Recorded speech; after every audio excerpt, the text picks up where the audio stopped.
महिन्यापासून सन्माननीय राजसाहेबांच्या आदेशाने मुंबई, ठाणे, कल्याण, डोंबिवली या भागात आम्ही BLA नेमणुकांच्या तयारीला लागलो आणि आज जवळजवळ मुंबईमध्ये 10 ते 12 हजार BLA, ठाण्यामध्ये 4-4.5 हजार BLA आपली नेमणूक झालेली आहे आणि जवळजवळ 15 ते 20 हजार BLAंची फौज आता महाराष्ट्र नवनिर्माण सेनेमध्ये तयार आहे.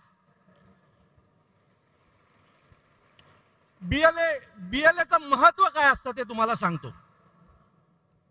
विधानसभेला आम्ही BLAंवर काम करत होतो. म्हणजे प्रत्येक मतदार यादीमध्ये आमचा प्रत्येक माणूस एक माणूस नेमला होता आणि त्याच्या हाताखाली 4 लोकांची टीम घरोघरी जायची.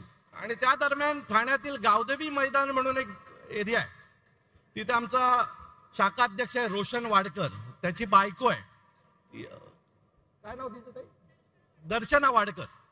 ती एका मतदार यादीवर काम करत होती आणि ती यादीवर काम करता करता एका घरी गेली आणि त्या घरी गेल्याच्या नंतर त्या घरातल्या लोकांनी थोडंसं तिच्याशी उद्धट वागण्याचा